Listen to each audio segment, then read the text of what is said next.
This is the Pete and Sebastian Show with Pete Corielli and Sebastian Maniscalco. Pete and Sebastian Show. We are back. Might only be one a week. I think we'll figure it out. Of course, Sebastian Maniscalco on the other end. Bro, how are you? You're looking good. I'm looking forward to hearing about the development of the television show. We are good. We are busy, which is a good thing. Don't know where to start. Let's just start. I have to, bro. We try to have things, do other things on the show, and we're about other things. But I was saying to you before we start, the world is literally ending right now, dude. It's ending. It's ending. I mean, this is like strains and new strains, and Israel might have something that. How is Fauci still fucking in charge of anything, bro? This is insanity. I want to get onto the little things of this show, but we can't ignore it, can we? Is this all an edit? I don't know. It's fucking nuts. First of all, I'm glad that you got that out. I have no idea what's going on in the news. All right, I have completely tapped out. The only thing current event-wise I'm looking at, Tom Brady. That's it. Yeah. Thank God for him, huh? Thank God for him. I'm exhausted. I had to say that. I'm trying not to watch the news either. I just see it sprinkling out there. Yeah, what is with Tom Brady? I mean, what is the deal with this guy? I mean... listen, 43 years old, right? And I'm not discounting what you just said. We'll get into that. But how I've been diverting my attention from the daily news was I'm trying to pick out the positives. Now, this guy won his 7th Super Bowl. He's been to the Super Bowl 10 times, which I can't even wrap my head around, right? I know. It's unbelievable. Is this guy in his sport better than Michael Jordan was in his? Wow, huh? That's a great argument. I would, honestly, man, almost without hesitation, I'd have to say no. Because, I mean, Jordan he retired because he was so bored. I mean, he was literally bored. You know what I'm saying? It would be like if you went out and played soccer against a bunch of 5-year-olds, beat them 3 seasons in a row. You go, this is ridiculous. You know? And then you left for a year and a half, came back and just to check to see if they got better. And then you did it again. It was like crazy, man. He could do everything the best, every aspect. You know? And again, man, he was as handsome as Denzel back in the day when Jordan played, right? Was he just what a specimen? Not only handsome, but the suits, the cigar. It was like a modern day Frank Sinatra. Yes. It was. Although later on in life, I don't know if he lost his stylist, but have you seen what he wears now? It looks like he's a hobo. Yeah, his eyes are he always looks like he just finished hanging out with Snoop Dogg. And I don't even think he smokes weed, but his eyes, I think they're always red, and he's a little overweight now all the time. He's enjoying life. No, let him. I'm not saying he shouldn't enjoy life. I'm just saying he went to it almost like he did 13 years in the NBA dressing up in a suit every day. And then he retired. He goes, just give me my sweatpants and my Jordan. Yeah. I want to be comfortable. Absolutely. So, but I'm watching Tom Brady last night, and I posted this on Instagram. He got in the huddle with 1 minute and 9 seconds left. And he, I don't know if he was congratulating his team. Did you see this when he got in the huddle? No, I saw your Instagram and made me laugh, man. That was funny. Okay, so he gets in the huddle. He's like, all right, and it's like, it's 1 minute left. And this guy is totally amped. And I think, like I said, I think he wanted to go down the field again. I know, right? That was so funny, your Instagram thing, right? They're up there. It's over. You would think they'd be in the huddle going, guys, this is insane. We got this. But he's yelling at them. And it's like that level of intensity. I feel that's God-given. Like Jordan had it, Kobe had it, LeBron. But even outside of sports, like Tom Cruise, like who makes a Mission Impossible 8 in a pandemic and gets it done? You know what I'm saying? I mean, the sheer willpower of these, they got this thing, you know, and Tom Brady has that, you know? I mean, yeah, it's just amazing to watch. And like you said, Tom Cruise, not only doing this thing in a pandemic, I don't know if you heard the tape that leaked that he was screaming at everybody on the set about not wearing a mask. I know. I heard that speech. I wore my mask around the house for 3 days. That's what I'm saying, bro. Can you imagine if Tom Cruise yelled at you? Oh, that would hit. That would stick. That would stick. You know what I'm saying?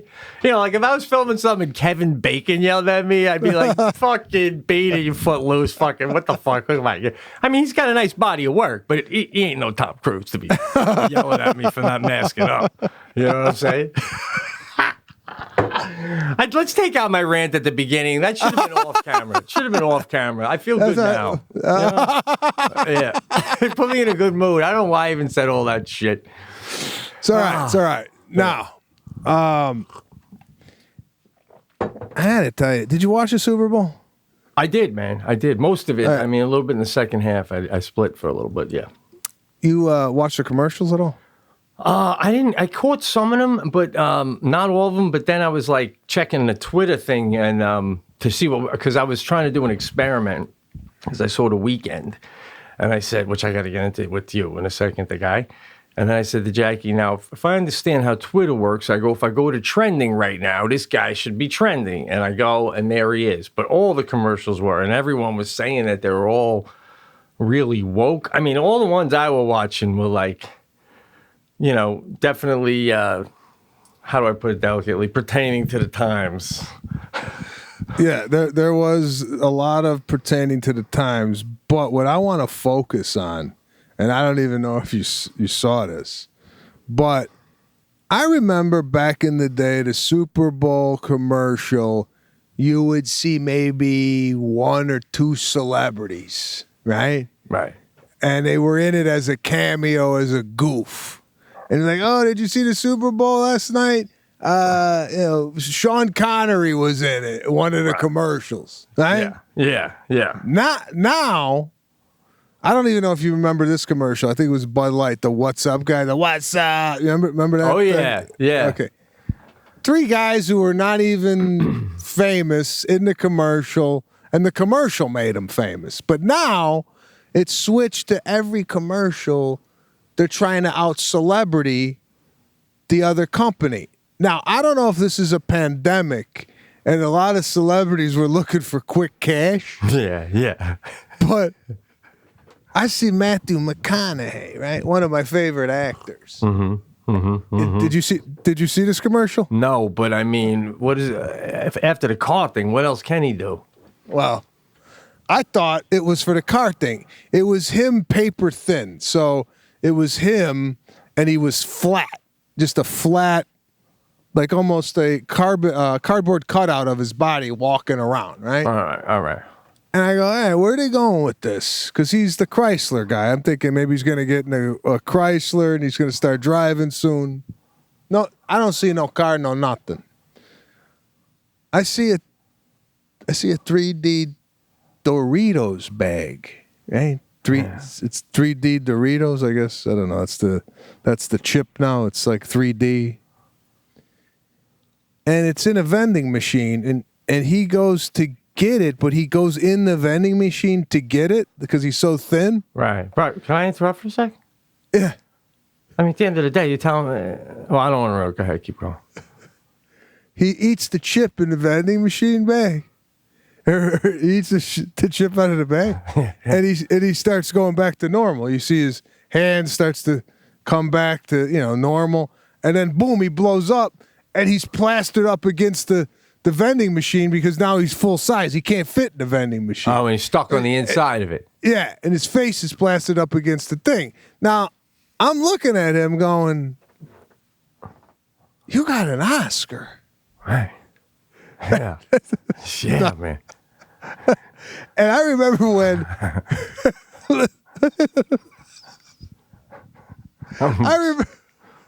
I remember when celebrities used to have to go to Japan to do an ad, right? Yeah. I remember that. I'd be walking through the airport in Italy, and I'm like, is that Brad Pitt doing a cologne thing over there? What the fuck is it? Yeah. He's thinking how many people are going to go see me in Italy, right? Yeah. When the hell did that all switch where now McConaughey's doing Doritos, Will Ferrell was in one, I forget what one he did, but it's like major motion picture stars are doing commercials. I'm not knocking it. I'm just saying why are all the celebrities in the commercials? The joy for me watching a commercial was the creative juice behind it, and it wasn't so like, I feel like they're trying so hard to make the big fucking splash.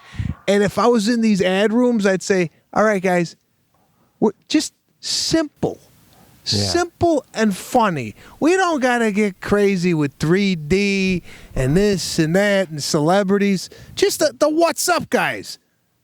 I still remember that. Where's the beef lady? Yeah. Right? Yeah. Simple. Just funny. Just fun. Do you remember years ago when we were kids, they used to have the Strohs? There was a beer called Strohs. Yeah. And the guy had the Strohs dog. Yeah. Oh, they were so funny, man. They were funny. But yeah, no, funny commercial. I get it. I hear you. And listen, putting a celebrity in it's been funny, but I feel like, to your point, all right, you did the massive star in the commercial bit. Now it's not sticking anymore because we see it all the time, you know? Yeah. So then they do the one, I did see the one where they're at the top of the mountain for streaming, and now they got all these stars up there. And it's like, how many stars can we fit in a day in a room, right? They're all up there doing their thing. But it's too much. That's all I'm saying. I think we should go back to just writing really good copy, having really cool people deliver it, and it doesn't have to be a major celebrity or whatnot. I just was stunned with the star power that was in some of these commercials. yeah, it's nonstop. Hold on. I got a call. Okay. So yeah, that was my night last night. And here's one. Tom Brady wins the Super Bowl. He's up on the platform. He's talking. He's got his family up there. He's got a daughter. I'm going to guess she's anywhere between the ages of 9 and 12. Right? All right. She's carrying the Super Bowl trophy. She's got the trophy, right? Awesome, man. While he's talking, she's got it. Now. That's awesome. Now. There's 54 other players out there, right? Right. Do you think the other players are going, hey man, with the dog? Yeah, could I carry it? Like, or well, honestly, do you think that came across anybody's head, or do you think they were saying if he didn't come to Tampa, we wouldn't even have the trophy? So if he wants to take it home and just put it, like if Tom Brady told the owners, right, I'm just going to keep this and make a duplicate for the boys. Well, no, does the Super Bowl trophy, this is what I want to ask. Super Bowl trophy stay with the team, or does that get passed around to the next team next year? Like if the Rams. No, I think you get it. I don't think it's like the Stanley Cup where it gets passed around. Oh, okay. So yeah, I think. Okay. I'm not sure, but I'm not sure. Don't quote me on that. But so the team who wins just gets one trophy. There's not like 5 that go out. Here's one for the owner. Here's one for the owner's wife, the coach. No, I don't know. I think there's one trophy. I don't know how that works. I mean, no, but there's not.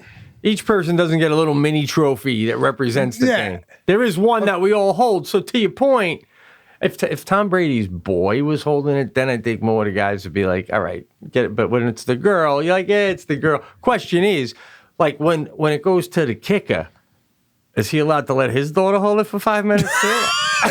I'm like, yeah, you're the kicker. You're lucky you're getting your own paws on it for fucking 10 seconds. All right, beat it. Yeah. That's the, yeah. Well, when it comes around to the kicker, does he even get? Do they just skip him? I think they give it back to Tom Brady's daughter. I think Tom Brady's driving against the holder before the kicker. By the way, too, the kickers, they should make that thing smaller. It's starting to bother me that the kicker is winning the games too much. You know what I'm saying? They should make that thing like half the narrowness, like really narrow. Enough with this shit. Bring out the kicker. You got these giants beating the shit out of each other, and then this little guy comes skipping out like fucking Dorothy on the way to the Oz, and he decides the game. Sometimes he's not even wearing a shoe. The fuck? Oh, here comes Tinkerbell. I guess it's up to him. It's very weird, isn't it, bro?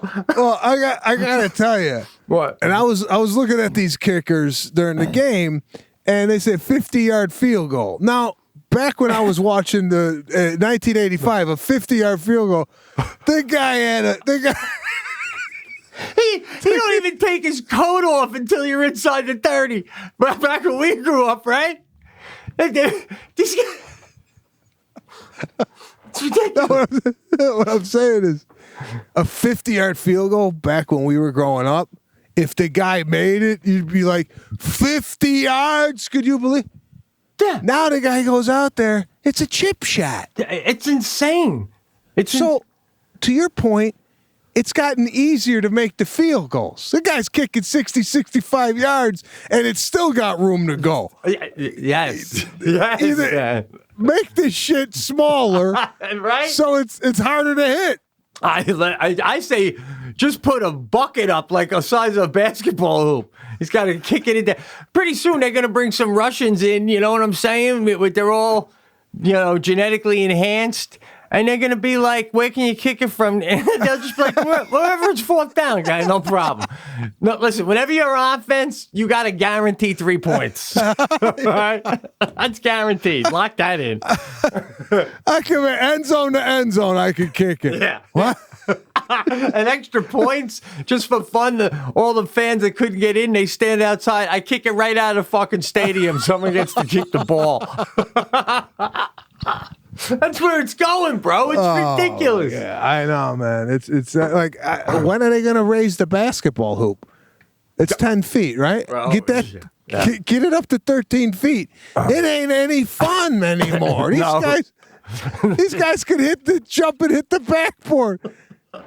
I think if you raised it, half the league would say thank you. You know what I mean? It's like, right? I see what you're saying. They're ducking when they're coming in. It's like insane. Yeah, I mean, it's like, okay, the athlete has gotten better. They've gotten stronger. They could jump higher. But the game has stayed the same. The game have to grow with the athlete? I agree. I mean, to that point, I think golf courses now should be about 6 or 7.5 miles long. You know what I mean? Yeah. Tiger Woods, guys like him, they're coming around more often now where they're getting on the green in 2, no matter where you put it. It's like, yeah, they're cutting you're growing oak trees and they're going over that shit. And you're like, I planted the oak tree, so now you had to go around. That's why we planted the oaks. I didn't think you were going to go over it. Right. Oh, man. It's insane. All of it, bro. Oh, God. Oh, my God. So that was my Sunday. I'm getting ready for... What did you think of the Weeknd, though, the halftime performance? I know you're a fan of him. I'm a fan of him. I met the Weeknd at a party once. Oh, really? Cool. He came to my show at the LA Forum. Nice. Did he come backstage? He was supposed to, but when I saw him at the party shortly after that, I saw him at an Oscar party, and I said, I heard you were at my show. I just didn't get a chance to meet you. He goes, yeah, I got stuck at the buffet. He was eating. He didn't get down to the green room. So I said, oh, thanks for coming. What have you? Nice. I've seen the Weeknd in concert at the LA Forum 3 or 4 years ago. Love his music, love his voice. He's not a dancer. Oh, okay? He's not. Because I'm telling Jackie, I go, from what I understand, because I know you saw him, I'm telling Jackie, I go, this guy supposedly is a lot like Michael Jackson, the closest thing with the dancing and da-da. And Jackie's like, he's not even dancing. And I'm like, I don't even know what's going on. It's more the voice and more just the kind of vibe. You could tell he was influenced by Michael Jackson. Well, he was wearing gloves. Yeah, but I mean, I think he had admitted that Michael Jackson was a big inspiration. Listen, I generally, the Super Bowl halftime show to me, yeah, no matter who's performing, no matter who, I'm with you. It's like, it's 15 minutes and they're trying to jam 7 songs into 15 minutes and do a chain. It's just a lot to do in such a short amount of time. Such an odd thing, dude, isn't it? Yeah, it's odd. It's like doing stand-up comedy at a rock concert. You know, it's like, yeah, the people are going to. Are they watching a halftime show? Are they going to get concessions? I don't know. What do you think? Where are we at with this halftime show? That's another thing. I think it's got to change.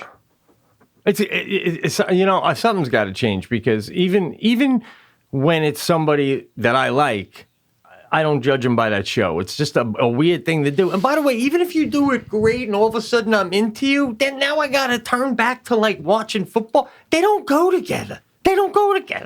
It's we should just keep talking football and have great commercials and maybe cut to the locker room. Save a bunch of cash. I don't know. I don't know. I don't know. I don't really get the point of the whole. But other people, that's the only reason they watch. Some people. Is it time to have stand-up at halftime? I was going to ask you that. If they asked you to do that, would you? Well, you consider it, but would you do it is the question. Worst possible environment to do stand-up. I think we both agree, right? At a football game. Yeah, but if you could, yes, absolutely. But you gotta like remember, you're not playing to them. You just gotta try and focus on the fact that you're playing to the world.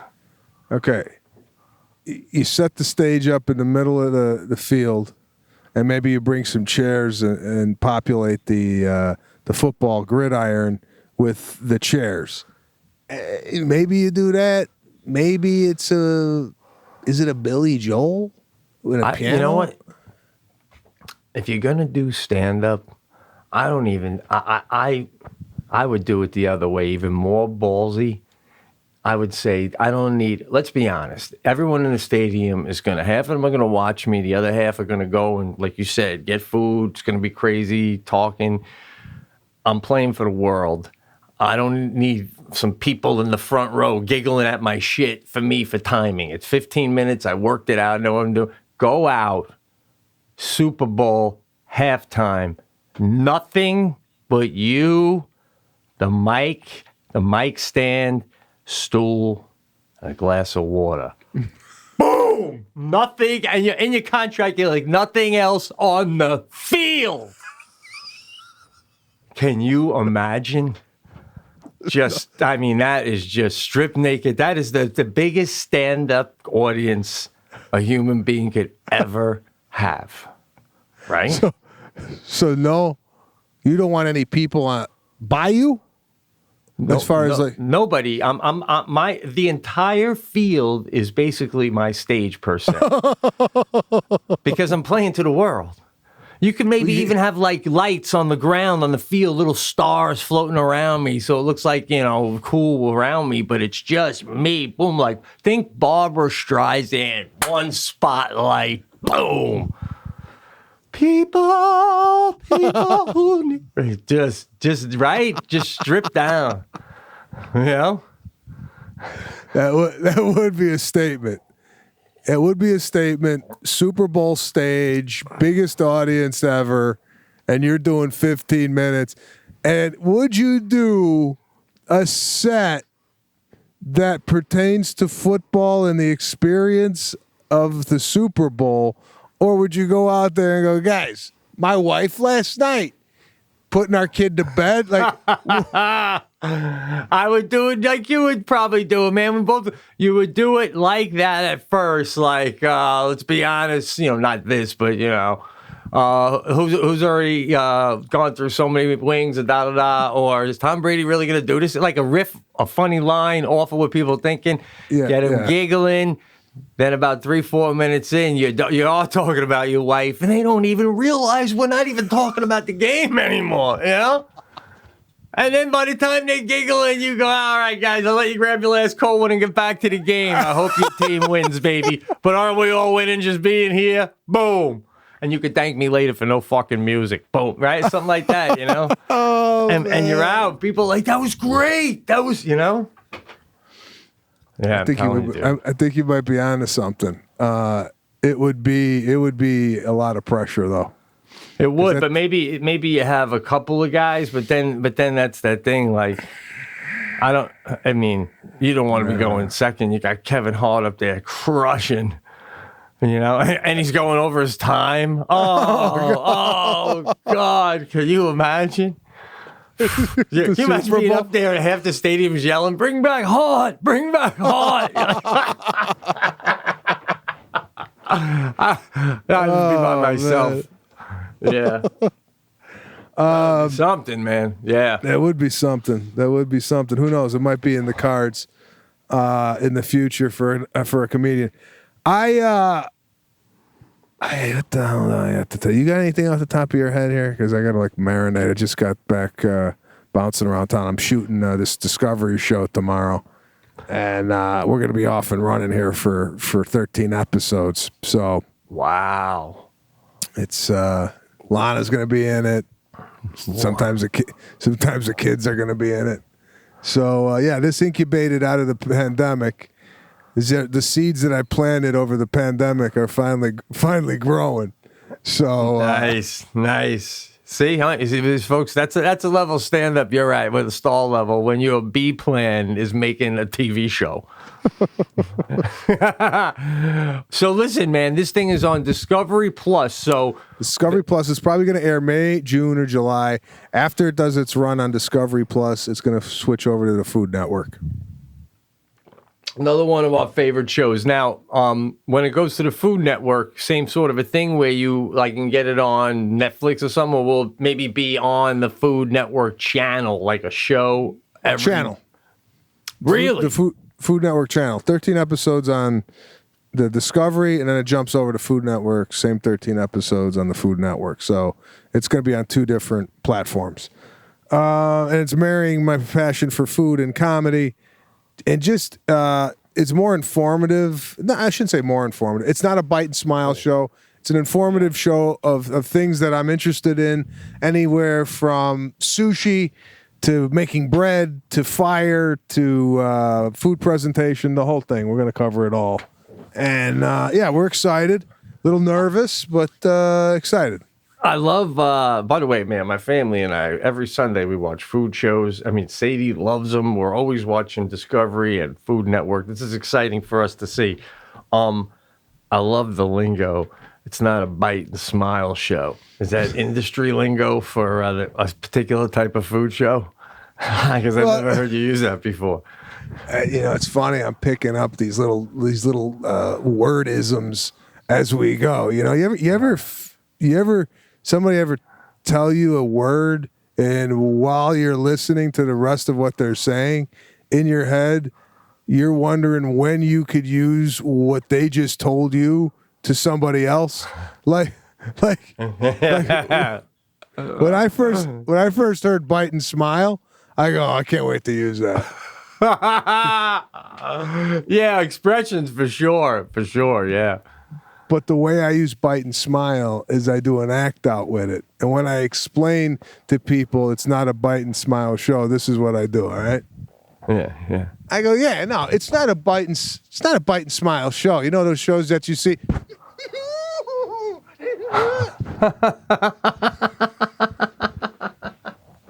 I think I gotta be honest, bro. Go ahead. You're doing a disservice to the line. It didn't need all that afterwards. I mean, we all know what it means.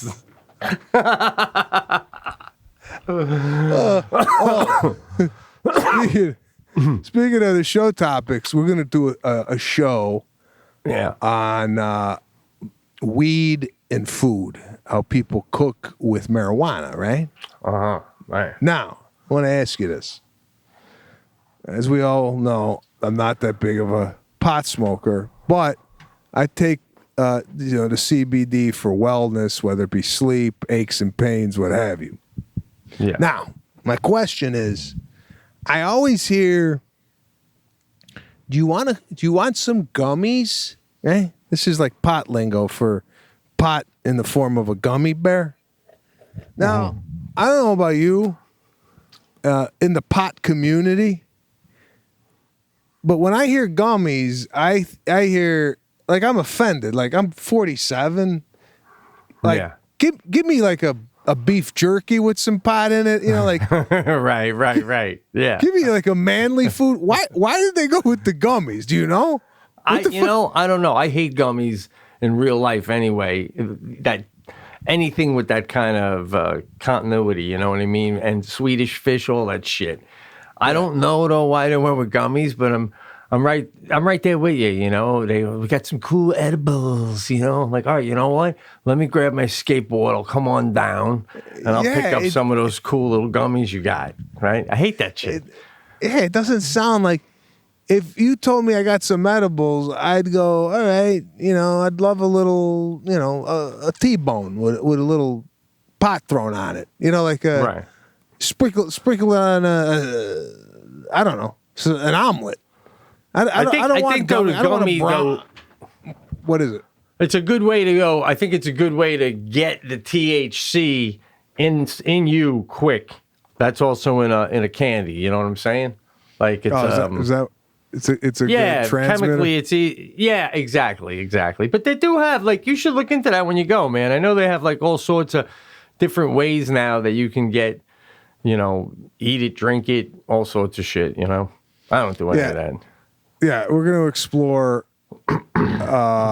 marijuana and food. And it's going to be a fun show. It's going to be a lot of work. Yeah.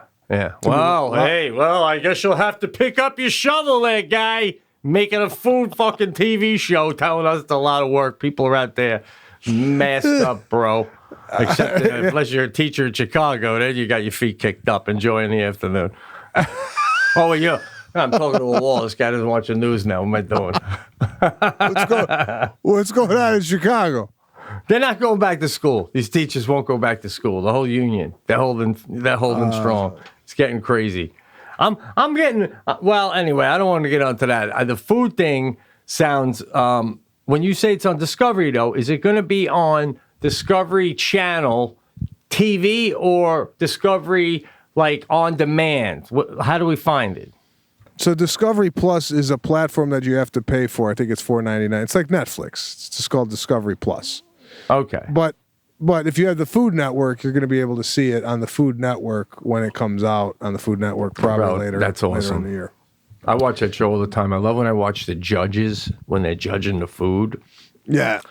Because like one of them will say something harsh, and then I'll say to Jackie, the next time someone comes up, she's going to be real nice about that thing because she knows she was hardcore about the last thing, and it's like, and you just, it's fun to watch that stuff, man. Well, yeah, I want to ask you something, which I've often thought watching a food competition show with judges, right? Yeah. Do you think it should be blind tasting? And what I mean by that, they get the plate of food, but they don't know what chef made it, right? Yeah. And they go, oh, no, this is really good. And who made this? And the person raises their hand. Because I think if the judge don't like the chef and he's got like an attitude, that bleeds into when they taste their food. They go, this is made by Frank. I don't like Frank. I don't care how good it is. Don't you? Yeah. Don't you think it should be blind tasting? Absolutely. It could be, because it's stuff like, I'll even watch and I'll go like, there go Frank is the, what do you call the baker at a restaurant? What? Pastry chef. Yeah. Oh, he's the pastry chef at the 4-star Michelin, And right away I'm like, well, I don't want Frank to win. Obviously, Frank thinks his shit don't stink. You know what I'm saying? So I'm right there with you, you know? Well, then the opposite, you see somebody that's like, you know, they look like, you know, they need a break just by looking at them and all. And you're like, come on, man, come on, make something good. I want you to win. Dude, that's a great idea. And on top of that, what do you think about the judges not being able to see each other? Because I'm tired of, by the time it gets to the third judge, there's nothing left to say about that thing that everyone ate because the other two said everything. So then they say something so like, all right, with the fucking leaf on the side could have been finished better. You know, like that kind of bullshit. No, I know. If they didn't know what they were saying, each other was saying, they wouldn't even know that the vote rests on them. You know, like you ever see that one vote's one way, the other one, now it's up to you. Which way you gonna go? Fuck that. I want to vote without knowing what the score is. You know what I'm saying? Yeah, because sometimes you're literally voting going, you know what? In my head, I'll be like, Kathy's wasn't as good as Mike's. But I want to see Kathy next week. I like Kathy. Kathy's probably going to make some good. I know Mike got lucky. This is going to suck next week. So I'm going to give it to Kathy. But you thought Mike's was better right now for round 2. So I'm with you, bro. Have you brought that to your people yet? No, I haven't, but that's in the works. So what else did we do over the week? What's going on at the Corielli house? What do you got? You guys? Well, listen, man. I know we touched on this before, but I gotta bring it up again. I went Monday. I had my yearly physical. All right, and now I'm at the age. I don't know about you, but I get every year now. I get the prostate with the gloves on, finger up the situation, right? And I know we talked on this.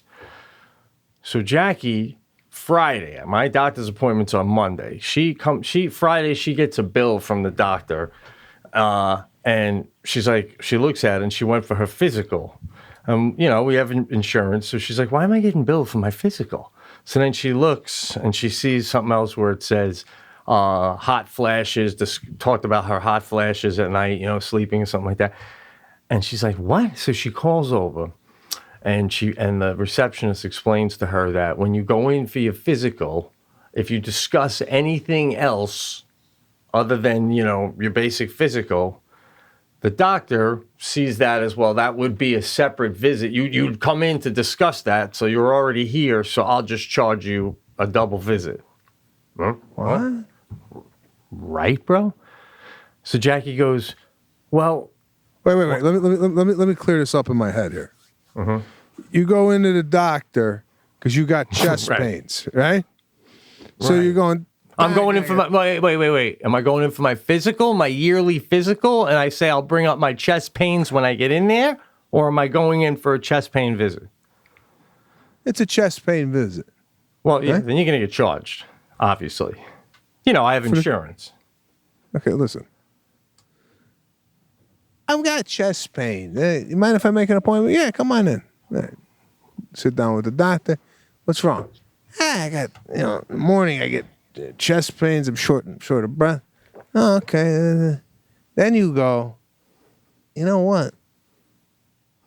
Also, I'm having the stomach issues when I drink milk a lot or whatever. You're telling me if you ask another question that wasn't part of the original reason you're there, they're charging you double visit? Okay. Now, yes and no. I don't know if that in that case, but when you go in for your yearly physical, which under the Writers Guild insurance, your physical is completely covered, then all visits after that, you pay a percentage or whatever. Okay. So Jackie's thing is, why am I getting charged for my physical at all? And they go, well, you brought up hot flashes. That's outside of a regular physical.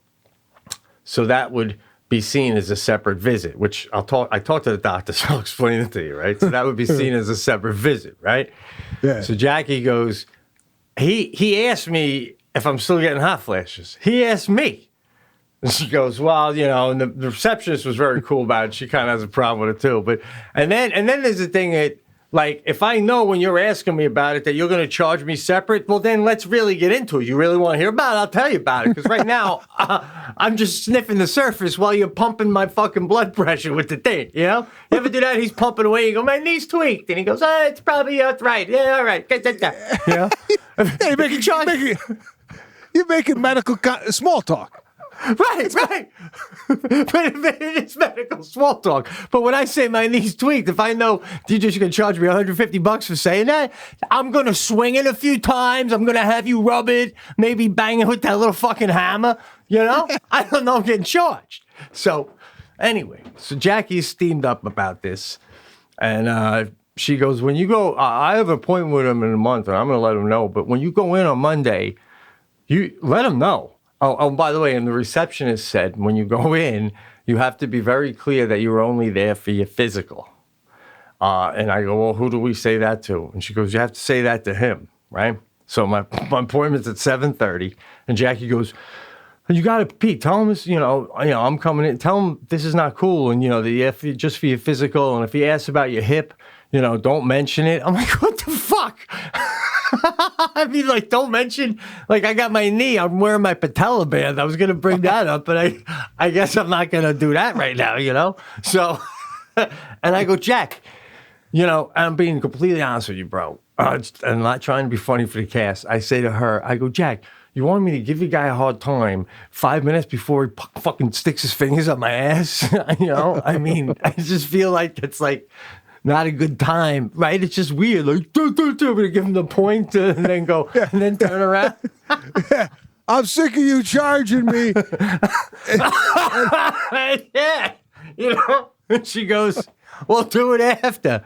I go, he does that last, and he does a quick glove rip off, gives you a tissue, and he's out the door, man. That's like, even he doesn't want to stick around after that. That's his thing. So what am I going to do? Go, oh, by the way, while you're degloving, Doc, my wife had a little problem with the bill. So I go in, right? And I go, hey, and I sit down, and I go, I put my hands up. I go, it's just a wellness visit. And he goes, what do you mean? I go, no, I was just told, Jackie came in and got charged for stuff other than the physical. And I was told to let you know I'm here just for my physical. And then he goes, oh, all right, don't bring up anything else then. Like kind of being like, like that's his way of saying sarcastic, like whatever I'm saying is bullshit. So he goes, don't bring up anything else. And I go, yeah, right, I know. But in my head, I'm like, yeah, but right, I'm not gonna. Yeah. So it's already like, bro, this is like 7:35 in the morning. It's 19 degrees out. We're all masked up. By the way, I'm down to my underwear because you got to be down to your underwear before the doctor comes in. Down to my underwear with a mask on. Oh my God. Just what a specimen, right? Just fucking sitting there. So then he goes, well, Jackie has the underlying condition with the hot flashes, and we have to discuss that. So Jackie would have to come in and make an appointment to discuss that. So rather than have her come back in and make another appointment, I just do it all once and just charge separate for the physical and separate for the da-da-da. So, I go, oh, yeah, no, all right. I'm like, listen, man, I mean, you're literally about to vassal up your fingers, and I'm going to argue this, So, listen. Yeah. It sounds like a nickel and dime joint. I just feel like this is a pandemic charge. You know what I'm saying? Like everybody's got bills to pay, so how can I, we'll do a double bill pandemic. I don't want to make you come in and go back out and risk the virus twice, so I'll just jack you twice. Right? So if you have 3 or 4 things that you have to ask him outside your physical, you're getting knocked for 4 visits? I would, bro, but I limped out of there and kept it to myself. I mean, literally, I look like Kaiser Sose walking out of his office. I'm like, I feel good, Doc. Thanks, bye. It's ridiculous. And 3 weeks later, you die, and the doctor goes to Jackie, what happened? He had a heart pain, but he didn't think that was covered under the wellness visit.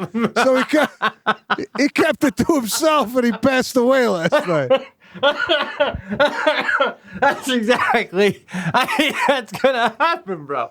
I mean, even when he does when he puts his hands here, And by the way, when he's going like this, doing that, feeling my, when he feels underneath your neck, but he's telling me about his kids in college, it's like, shouldn't you be focusing? Like, how much are you checking? You go, yeah, and then the oldest one is going to graduate next year. All right, and then he touched my back. Like if you close your eyes and just listen, you would think that two people were having a cup of coffee together. You wouldn't think one is giving the other one a physical. You know what I'm saying? That's how lack of concentration is going on.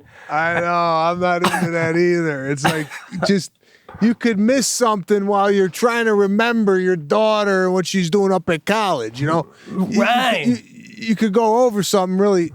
Yeah, these doctors, man. That's interesting, though, bro. I'm wondering if that's a technique. Like, if I just quietly rub your neck and I feel a lymph node, I'm going to go, oh, fuck. And you're going to go, what? I'm going to go, oh, no, I was just thinking about my... But so they just make any kind of small talk. So they're like, yeah, my oldest is in college. All right, that's a lymph node. I'll have to tell him about that later. And then the other... Bro, we can't give this shit away. This show is not... It can't be free. It can't be free. What are we doing?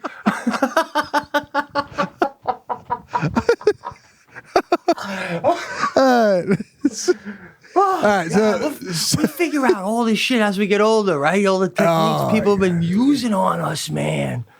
Bullshit. So, here's one along the same lines. I told you I had low testosterone about 6 months ago. I had a test, and he said you got low T, right? Yeah. And he said lay off the wine because wine actually produces estrogen. So he's like, lay off the wine a little bit. I said, all right, whatever. So I straightened my act up. He's like, and he was calling me. This is another thing. He was calling me. Hey, you got to come in for a blood test to check your T. And I'm thinking to myself, is this guy low on business and he's making out calls? Like normally you call him to make the appointment. The doctor don't call you. And I don't know if this is a pandemic thing or what this is. Right? No, I think that's just really good service that you'll don't look a gift horse in the mouth, man. My guy wouldn't even know if I died unless a family member gave him a phone call and said, you can take Pete out of your rotary.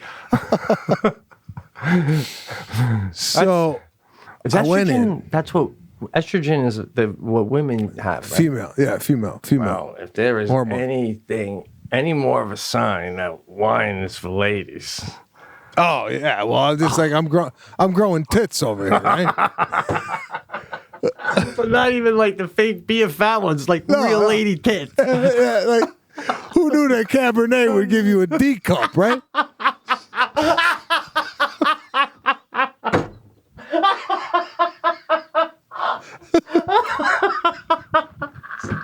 Holy shit. Oh, God, bro. If you do anything on wine in the Discovery show, you got to put that in. Who knew Cabernet could give you a D cup? So I want to... So, yeah, he's got to do a follow-up on the tea, guy. He's got to know if it's working. It's considerate of him. So I booked the appointment. Yeah. I went in. I got the blood draw. Now, this was on a Monday, a week ago today. All right. Okay? They said, and I want to know my blood type because of the pandemic of corona. They say certain blood types could be susceptible to the virus. So I want to get my blood type. I don't even know what my blood type is. So we had the low T and the blood type tested. So you get the results probably within 24 hours. Tuesday goes by, no call. Wednesday goes by, no call. Now on Wednesday, I'm thinking, okay, I'm putting myself in the doctor's head. Uh-huh. Do you think a doctor gets the test results from one of his patients and the results are not good? Whatever it might be. Right. He's got to get a...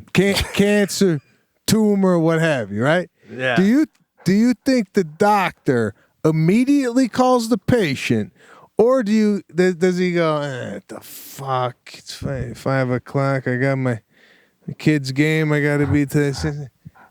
I call him tomorrow, or I don't want to call him because I got to figure out what to say. Maybe he's like nervous to tell people that they got a disease. Well, Well, like this, right? Like this. You're a doctor. You're the only one who knows. You looked at the test. It's Friday. You know from all your studies that no matter what, if you tell him Friday night or Monday morning, it's not going to make any difference physically in his situation. So why ruin the guy's weekend? Right? So he don't tell you until Monday, even though he knows you're bouncing around Saturday and Sunday having a good time, but you only got like 4 of them left. But why ruin it for you, right? But do you think the doctor at all doesn't want to make the call because, he's got to deliver bad news to somebody? And he's like, so that's what I'm thinking. I'm thinking Wednesday, I go, babe, he ain't calling. Something's wrong with the tests. He don't want to tell me, right? So Thursday goes by. I go, I guess still 3 days? No, it's the opposite, bro. With you, did you get the call yet? I call him. You call him. I go, I had some blood drawn, and I don't got the results yet. Oh, okay. We'll have the doctor call you. All right. So I missed the call. He leaves it on my message. Your testosterone went up. Unbelievable. Keep doing whatever the hell you're doing. You're on the right path. Wow. And I'm like, wow. That would have been nice to know on a Tuesday morning. No, listen. We're living in different times, and that's what I was going to tell you. When people are healthy, when they get a test and they don't hear back from the doctor, it's because there's so many people out there having problems now that they don't even get back to the healthy people. Just assume you're okay if you don't hear from me. Yeah, that's what's going on. And now yours. And by the way, another great point. This is what you love in a doctor. I mean, granted, you had to call to get the results, but how nice that he just leaves the message. He doesn't do the call me back and I'll fill you in. Oh, yeah, no, this was he gave me the numbers of what the numbers were, and he's like, I'm sorry I missed your call, but just keep doing what you're doing. And I was like, all right, thank God. So now I'm interested. And here's another thing. I thought they were going to do a full panel of cholesterol, lipids, the whole thing. I go, what's my cholesterol? He goes, well, we didn't do a test for cholesterol. Now I'm thinking, if you're taking blood from me, why not just run the gamut on the blood, right? Yeah, like what, did you notice tits and felt that we should do a T-test? I mean, what made you pick that one out of a hat? You know what I'm saying? I mean, that seems pretty random. That's what I'd like to know. I thought they would too, right? Shit. By the way, I have the blood test. Do you remember what you are now? What blood type? No, that's another thing. I forgot to look. I got to look at the thing they sent me to see what type of blood type. Actually, maybe I could pull it up really. Do you know yours? I don't. I always forget it. It's not a normal one. I think it might be B pos. But here's my question, bro, with the blood type. Yeah. Because they always say it's good to know your blood type. Jackie used to work at a hospital spinning blood in the blood bank, and she knows all about that, right? She did that for years now. Like, let's say you're in some crazy, God forbid, accident where you need blood so fast. And they, now they got to take a second to test your blood to see what type you are. I don't know. And like you could save valuable minutes if they already know your blood type, right? Now, if I'm like shot and I'm B pos. Can they just believe me, or do I have to have some special card on me that clarifies? Like, if they pump me with B pos and I die, and they go, the fucking guy was in the back of the thing saying he's B pos. So, even if if you don't have that little card, I don't think it matters anyway. You can't be I'm A negative. Trust me, big guy, hit me. Do they have different blood types in the ambulance? I mean, is it hanging in there like popsicles? Oh yeah, like a bar, right? You know what I mean? That's a good popsicles. I don't know if they give you blood, but I think when you're coming into the hospital hot, as they say off the gurney, it'd be nice to know they meet you at the door with a bottle of your brand. You know what I'm saying? Instead of having to wheel you in, spin it. Find out. It's valuable time. You could be dead. You could be but I think you need a card. I should put that with my Yeah, no, I think there's a thing in your iPhone. Where the hell is this? Elevate. I gotta find this now. because it's driving me up a wall. I still haven't flown since my card. I still have my card that shows I had hip surgery, so the metal detector will beep. You have that on you? I have it in my wallet. Yeah. Yeah, I can't find it. Sad that you haven't flown since your hip surgery. No, man. Jesus, yeah. Unbelievable. So I have two things I want to say about this doctor stuff. Yeah. By the way, did you go back and do a cholesterol test or blood pressure? How's your blood pressure? No, he told me they didn't even take my blood pressure. They were strictly doing this testosterone test. Now, I called and I said, yeah, can I get some more results on that blood? And they only keep the blood for 5 days and then they throw it away. So my blood was past due. They couldn't run the test because it was already out of the, it was in the garbage. Right. Yeah. What do you think they got? Like, oh yeah, no, we'll pull it out of the fridge. We keep it downstairs. We'll run a few more tests. I don't know what they do with it. I'm thinking every blood sample they ever took is in a nice neat row in a refrigerator somewhere. I mean, if they have the space, could they keep it forever like that? That would be great. Just be like, listen, I need you to run another test. I got some women. Yeah, I don't know. But well, here, wait, going back to this is again this Pete Sebastian show. We know nothing, no facts, nothing. If they draw your blood at 47 and they keep it, and let's say you need it again when you're 80. And let's say you want a whole new oil change. right. Can they give you your younger blood, and is it better than your older blood? You know what I'm saying? Like, if they froze, if they froze your young blood, and then gave it to you 40 years later. Yeah. This might all be an edit right here, bro, because this is such a fucking incredible idea. Are you kidding me? With rich people, even if it doesn't work, you could tell them it would and they'd believe it. Like, listen, can you imagine just going up to some of these yo-yos that are 25 years old?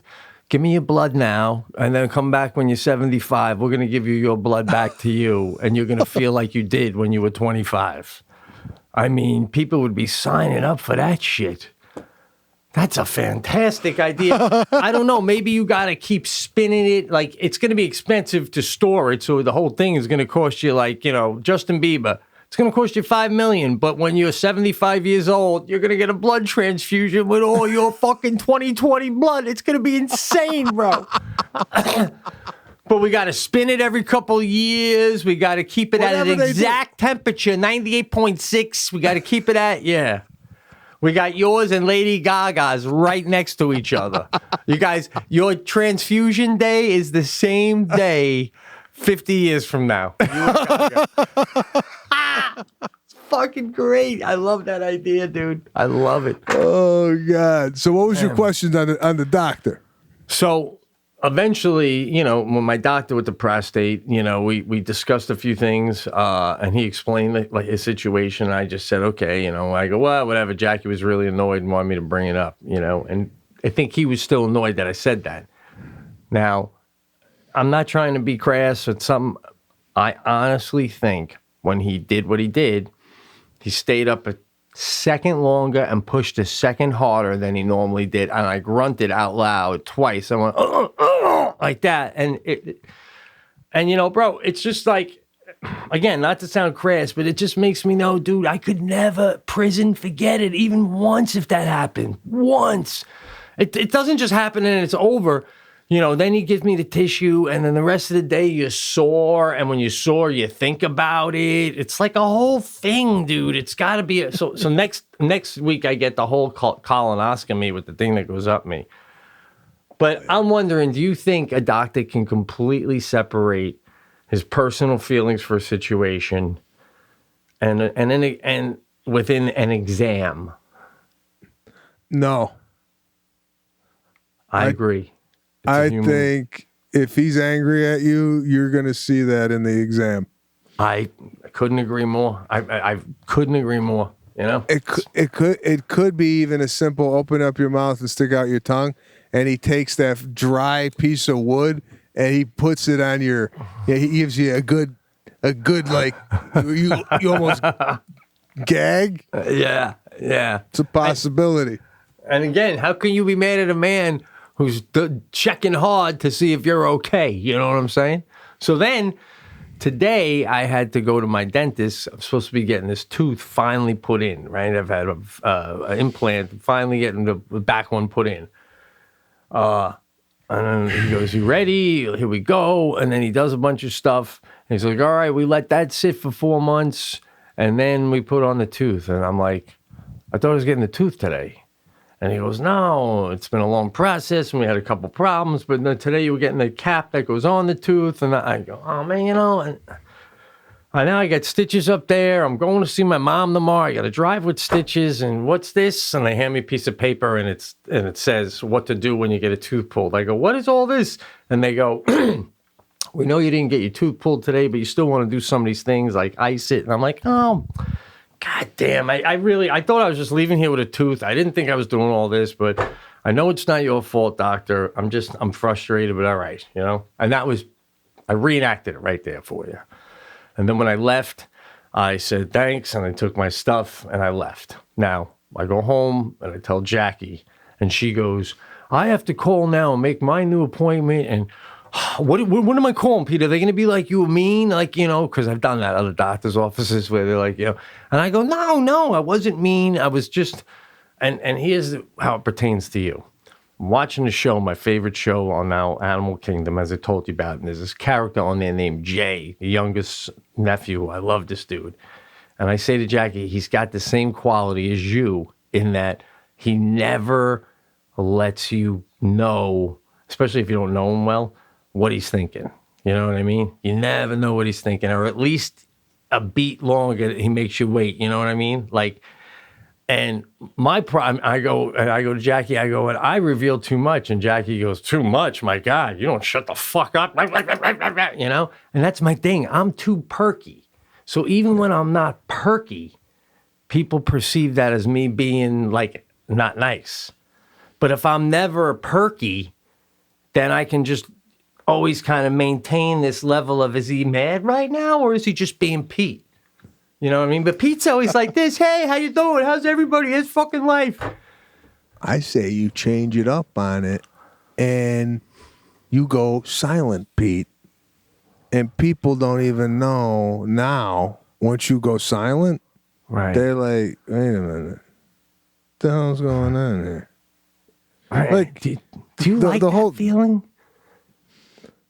I have been known to, like, if Lana was here, she will tell you this is my MO. Ha. To not reveal much. Is he happy? Is he sad? Right. Is he Is he mad? What is he? I just told him good news. Is this his happiness? Like, Right. I don't know if I do this on accident or it's just the way I am, but I believe leaving a little mystery as you leave the office puts the other person in an uncomfortable place where now they don't know. Like, Yeah. Right. like you didn't have to say all that with the Jackie being upset about the hot flashes and whatnot. You could have just went in there and say, "You charge extra for the Jackie's hot flash question?" That's all you had to say. And then you, yeah. Then you don't say nothing after that. He goes, "Yeah, I did." And then you nod. Oh, Jesus, that sounds like I'm gonna blow the place up that night at about 9:30. So That's what you want the guy thinking when he hits the pillow that night. You want him thinking, is his office going to be standing tomorrow? Well, I do like your move, but the one part you left out, which like really lets it not be as cool, is everything you just said. Did you charge Jackie twice? And then he goes, "Yeah." Then you still have to turn around and bend over. You know, you But forgot to do that part. But the bend over now, Yeah. you got the control. It's almost like he's thinking now, if I put my finger up his ass, he might fucking clinch it and break my finger off.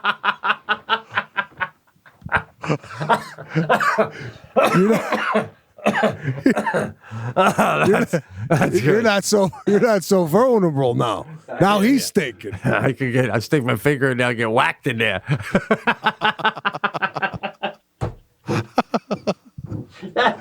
You go on one hand, you go, I don't know if I do this on purpose, but I like leaving people wondering how I'm feeling. I'm pretty much answered your own question. I don't know if I'm doing it on purpose, but I like the result. That's what I'm saying. Man, you're not one of those people that like I like, if I give someone good news, I want them to be like, yeah. That ain't me. No, you're all right. So, oh man. Oh, by the way, speaking of shows, Monday, the 15th of February, the one I was writing on, comes out. The Crew on Netflix, starring Kevin James, baby. Yeah, nice. It's all about. It's a sitcom about the NASCAR world. Now, do you got an episode that you came up with on that show? Not so much on this one, because this one never wrote for a Netflix show before, but there's like, even in a comedy, there's a bit of an arc. So like, things have to happen. So I was involved in when we all sat down making the full arc, like, then what if this? And then what if that? But it wasn't so much like the last Kevin sitcom where you could have just isolated shows about something. But I do have, I hopefully in the future, we'll have a few of those. But, whether you like it or not, just put it on and let it stream, baby. Even if you put it on at 2 a.m. and wake up the next morning, let it stream for me. All right? Yeah. And just Kevin's put great, it on, as always.